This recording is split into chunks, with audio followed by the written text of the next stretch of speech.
The so-called Turul discs from Rakamaz, dated to the 10th century CE.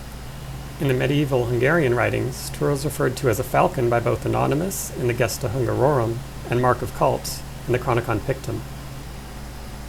I want to say that I am not knowledgeable about birds. This definitely isn't my area. Also, as a legendary figure, Turul can be an amalgamation of mythical things and doesn't need to be a literal bird species.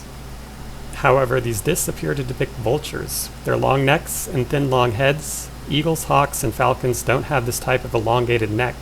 It has to be asked whether Turul was originally a vulture, or if these discs don't depict Turul at all. The fact that there are 3 birds per disc, 6 birds in total, for this pair of discs that were found together in the grave of a Hungarian noblewoman also makes me wonder if this is Turul or not. From the Hungarian stories, there was only one Turul. Some Hungarian women, possibly only upper-class women, wore a pair of discs that hung down onto their chest or shoulder area and were connected to their hair. Are the 2 large birds the same bird replicated for symmetrical aesthetic purposes, or is one a male and another a female? And what should we make of the 2 to 4 baby birds? Another curiosity is the double plume on the back of the bird's head. This is probably just a floral accent, since we see a similar styling on other Hungarian animal discs from the same period, where their feet, tails, or ears are transformed in a similar fashion to floral artwork. It might be a little bit out there, and I doubt this is what's depicted here, but I couldn't help but notice how similar the head's plume resembles the secretary bird. The secretary bird angle is unlikely, given that it is a bird native to Africa and is known for its long legs. But we do know that exotic animals were transported around the world since ancient times, still are today.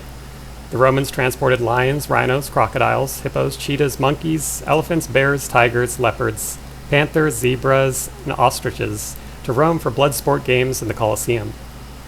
Giraffes and many other animals were transported from Africa to China in the Middle Ages, with the Chinese believing the giraffe to be the legendary Qilin, if I'm pronouncing that correctly. It wouldn't be unusual for smaller animals with a unique appearance to become a part of the exotic animal trade, end up in the hands of wealthy rulers, and be given an important story to go with it. Again, this is just an idea I felt like throwing out there. It's not based on any substantial evidence. Personally, I think the birds depicted here are vultures. Vultures often have a negative appearance in modern culture as cowardly scavengers and nothing more. However, historically this wasn't always the outlook. The ancient Egyptians regarded the vulture as a symbol of female purity, the goddess Nekhbet, and even the creation of the world. From ancient Egypt online, Nekhbet was the patron of Upper Egypt. She was often called Hedjet, white crown, in reference to the crown of Upper Egypt. References in the pyramid texts from the 5th dynasty confirm that Nekhbet was also considered to be a creator goddess, with the epithet Father of Fathers, Mother of Mothers, which existed from the beginning and is creator of this world. She was represented on the king's Nemes headdress as a vulture or a snake. Thutmose IV confirms that his protector is Nekhbet, the White, of Nekheb. The letter A in the ancient Egyptian alphabet was a picture of a vulture. I don't know if A was the first letter of the ancient Egyptian alphabet, but clearly this animal held prominence. The Celts also had a similar reverence for the vulture. Those who laid down their lives in war they regard as noble, heroic, and full of valor, and them cast to the vultures, believing this bird to be sacred. And they consider it a crime to bury the body of such a warrior, for they believe that the soul goes up to the gods in heaven, if the body is exposed on the field to be devoured by the birds of prey. Also from Alien, vultures even follow in the wake of armies in foreign parts, knowing by prophetic instinct that they are marching to war and that every battle provides corpses, as they have discovered. Vultures are known for scavenging, but this doesn't make them necessarily weak or cowardly birds, as can be seen in this video of a cinereous vulture literally wiping the floor with a golden eagle.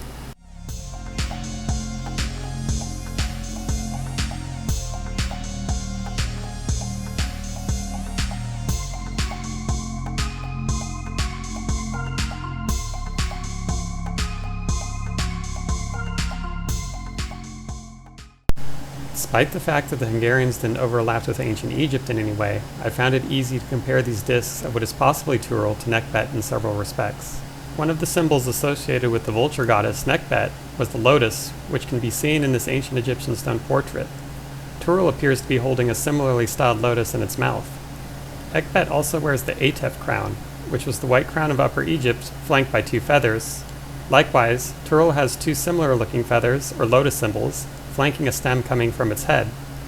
In the Gesta Honorum et Hungarorum, Simon of Kisa states that the early Hungarians carried a depiction of Turul wearing a crown as long as the communities governed themselves until the time of Prince Giza at the end of the 10th century CE.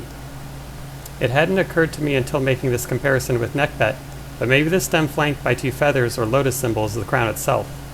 Later artworks of Turul depict a Western-style crown, decorated with Christian symbolism, but the early Hungarians would not have used such a depiction, since Turul was abandoned by the Hungarian rulers with the coming of Christianity under Giza, according to Simon. This could also mean that the object carried in Turul's mouth is a symbolic crown, possibly a crown to link a ruler with its divine patronage. The last ruler to receive this symbolic crown may have been Prince Takshon, who was Giza's father, and the last pagan ruler before Hungary became Christianized. Though it can be speculated that de facto rulers Kopan and Bata may have also utilized such symbolism in their revolts against the Christian rulers Stephen and Peter. These discs decorated a female's attire and depict a family setting. Are they associated with Turul, or are they just animal art, or do they depict some other aspect of the Hungarian mythos? Maybe, but unfortunately their backstory is probably lost to time.